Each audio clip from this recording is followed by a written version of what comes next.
The doors of Hawthorne Academy slammed shut behind Rachel and Milani with a finality that echoed through the crisp New England air.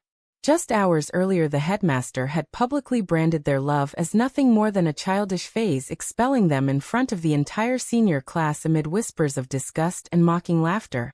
Now standing on the gravel driveway with their futures in tatters, Rachel gripped Milani's hand tighter, whispering that this was only the beginning of something they would build together despite the world trying to tear them apart. The memory still burned 12 years later, as Rachel stared out the floor-to-ceiling windows of their shared penthouse in downtown Manhattan. At 30, she had traded the plaid uniform of Hawthorne for tailored Armani suits and a corner office at Apex Innovations, the education tech startup she co-founded with the very woman who had once been labeled her immature girlfriend. Milani sat across the marble kitchen island, scrolling through investor emails, her auburn hair pulled into a sleek ponytail, the same focused expression that had carried her through law school and straight into the role of chief legal counsel.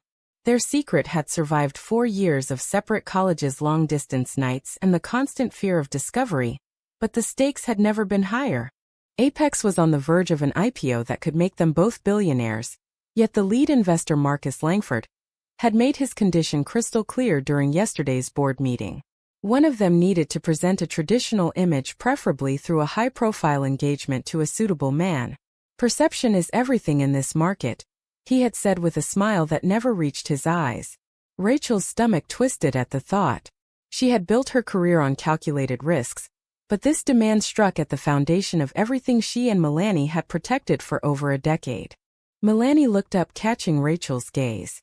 "We knew this day might come," she said, her voice steady yet laced with the exhaustion they both carried.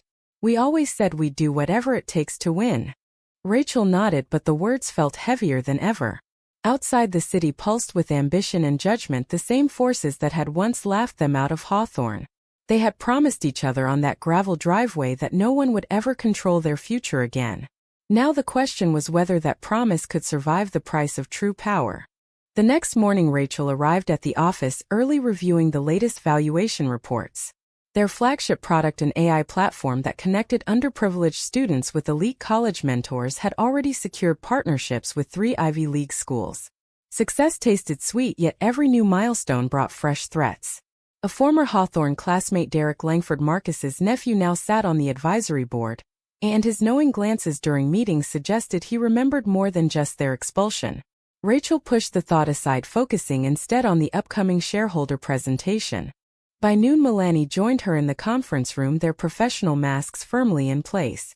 They reviewed slides side by side, the way they had rehearsed 100 times, never allowing their fingers to brush or their eyes to linger. The performance was flawless, honed over years of boardrooms and charity galas, where they played the role of ambitious friends and nothing more. Yet when the meeting ended and the door clicked shut, Milani exhaled, leaning against the table. "Derek cornered me in the hallway," she admitted. "He mentioned the old-school newspaper article. Said it was cute how we turned our phase into a business." Rachel's jaw tightened. The cause was clear. Their past had followed them into the present, and every step forward now carried the risk of irreversible exposure. That evening in the penthouse, the city lights twinkled like distant accusations. Rachel poured 2 glasses of Cabernet, handing one to Milani. "We could walk away from the IPO," she offered, knowing the words were hollow. Milani shook her head.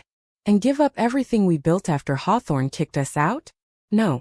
We survived this the same way we survived that day on the driveway, by being smarter than everyone else." Their hands met over the glass, a brief private acknowledgement of the bond that had fueled their rise. Yet Rachel felt the first crack forming, the quiet realization that survival might soon demand a sacrifice neither of them had prepared to name. The night stretched long with unspoken calculations, each woman weighing love against the empire they had sworn to protect. Weeks blurred into a frenzy of due diligence meetings and late-night strategy sessions.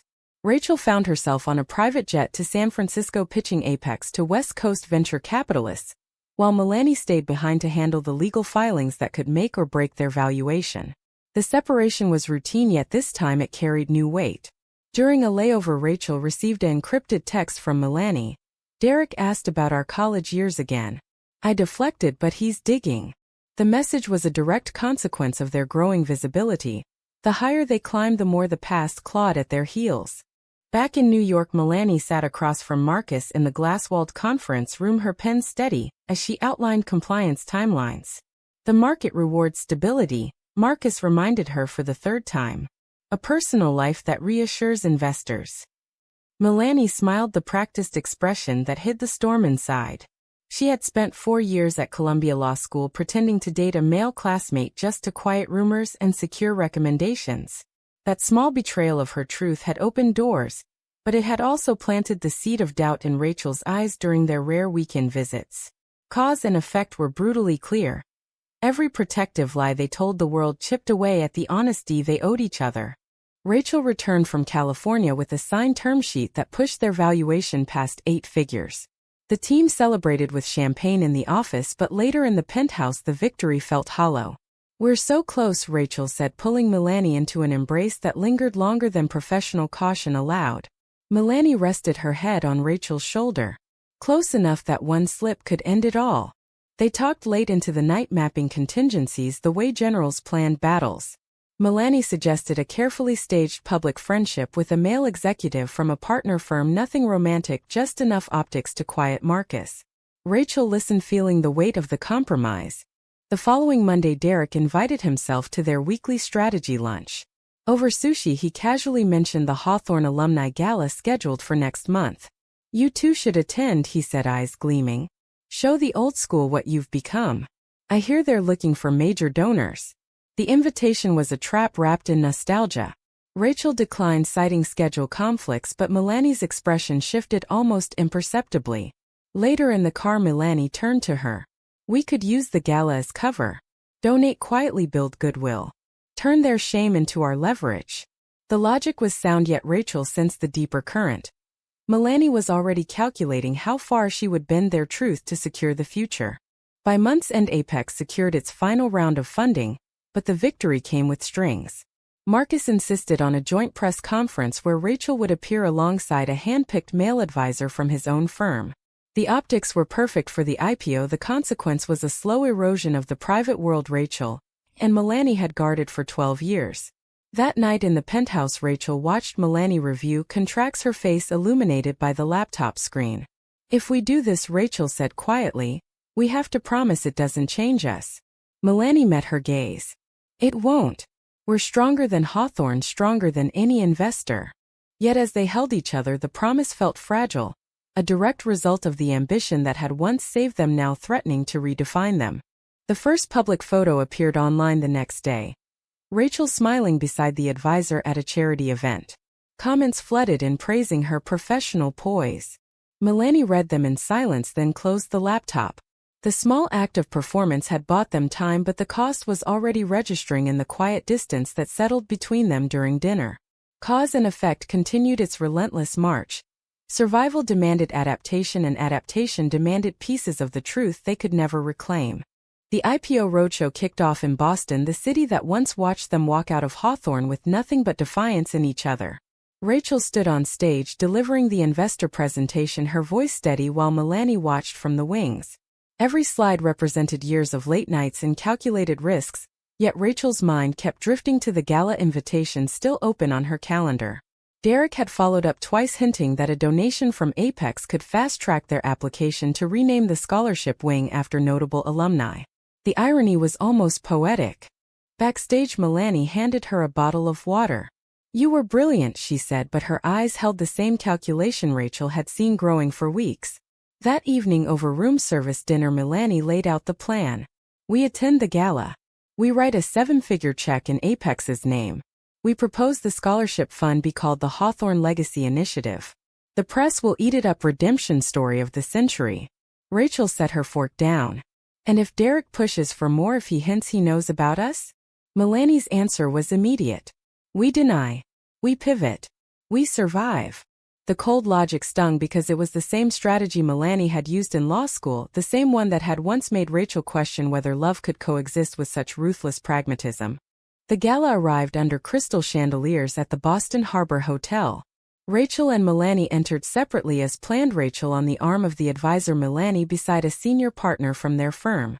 The headmaster, who had signed their expulsion papers 12 years earlier, now approached them with outstretched hands. "Remarkable what you've achieved. He said the words laced with the same condescension that had once labeled them childish. Milani smiled graciously. We learned resilience early. The exchange was civil, yet Rachel felt the old wound reopen. Later, in a quiet corner, Derek cornered them both. The board loves the idea of the fund, he said. But they want a personal touch. One of you should speak at the announcement. Maybe even share how Hawthorne shaped you. The subtext was unmistakable. That night in their hotel suite, Milani paced. This is our chance to rewrite the narrative, she argued. We give them the story they want: strong, independent women who overcame adversity. We keep the rest private. Rachel stared out at the harbor lights. And if keeping the rest private means I pretend to be someone I'm not for the next year?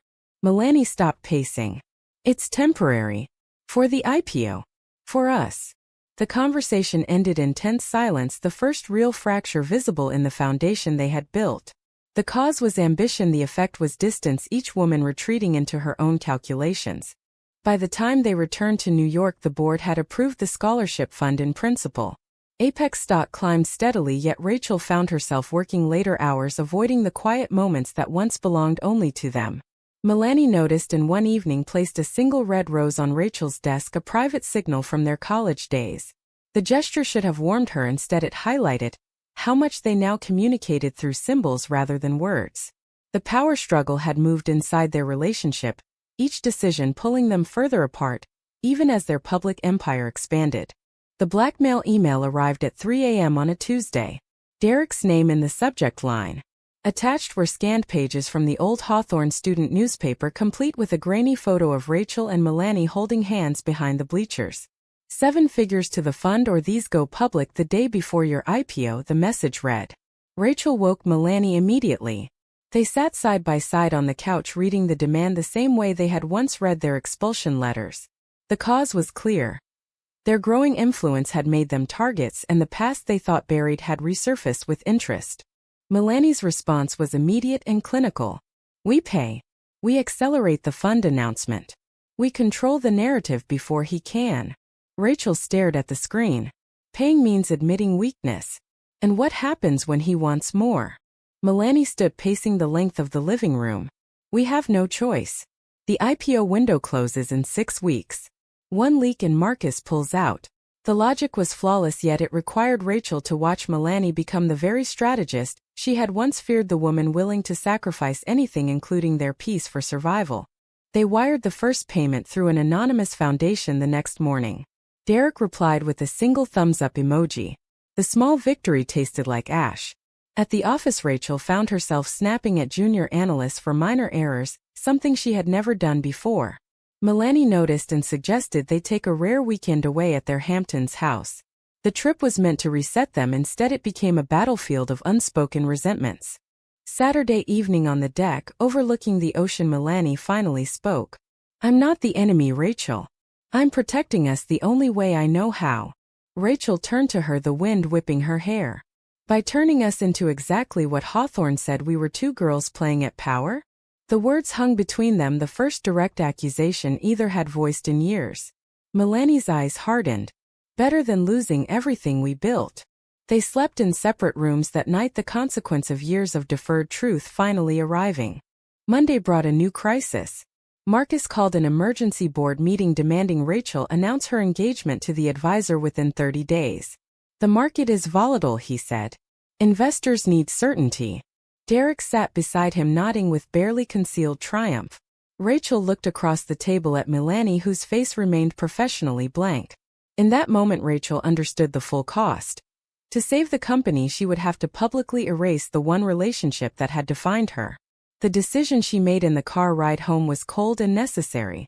She would agree to the engagement, but only on paper and only until the IPO closed.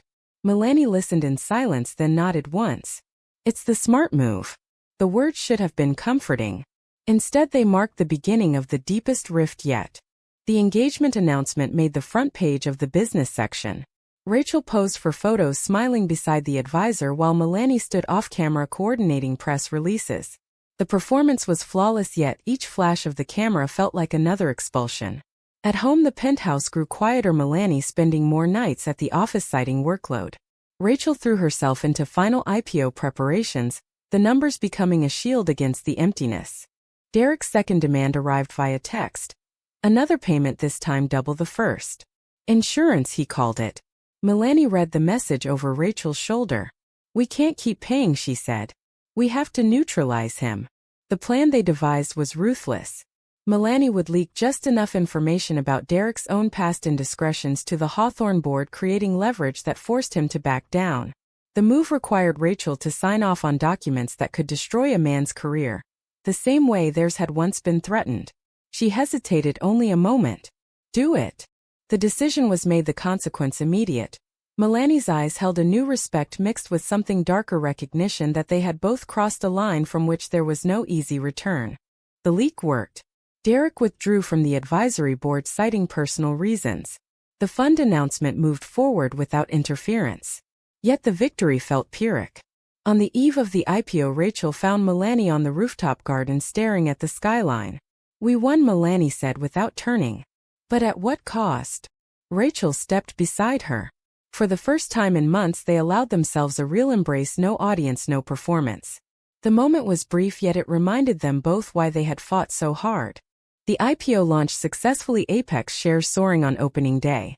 Celebrations filled the office, but Rachel slipped away early, returning to the penthouse alone. Milani arrived hours later carrying a small gift box. Inside was a framed copy of the original Hawthorne expulsion letter, now stamped with the new scholarship fund logo. "We did it," Milani whispered. "We took their shame and made it ours." Rachel pulled her close, the relief mixing with exhaustion. The near destruction of their bond had been the price of survival, yet here they stood still together. The Hawthorne Legacy Scholarship Fund launched on a bright October morning, exactly 12 years after their expulsion. Rachel and Milani stood side by side on the same gravel driveway where their journey had begun. The headmaster who had once cast them out now shook their hands in front of cameras, praising their inspiring transformation. Students from the scholarship program watched wide-eyed, unaware of the blood and compromise behind the plaque bearing the school's name. Rachel delivered the keynote speech, her voice steady, as she spoke of resilience and second chances, never once mentioning the secret that had fueled every step. Milani stood beside her, the quiet anchor she had always been. In the months that followed, the fund awarded its first 50 scholarships. Apex continued to dominate the edtech market, and the staged engagement quietly dissolved after the lockup period ended. Rachel and Milani resumed their private life in the penthouse, yet both knew the landscape had permanently shifted. Small habits changed. Milani now double-checked every public appearance. Rachel insisted on quarterly off-the-grid weekends. The betrayals, the cold decisions, and the near losses had forged them into something stronger yet undeniably different. On the one-year anniversary of the fund launch, they returned to the rooftop garden where so many hard truths had been spoken. Rachel took Milani's hand. "We survived," she said simply. Milani smiled, the same smile that had once given her hope on that long-ago driveway. "We did more than survive. We won on our own terms." The city lights stretched below them, a reminder that the world still demanded masks, but their private truth remained intact. True or false? In the end, ambition always destroys true love, or can two women in a world of power truly keep both without one final irreversible betrayal?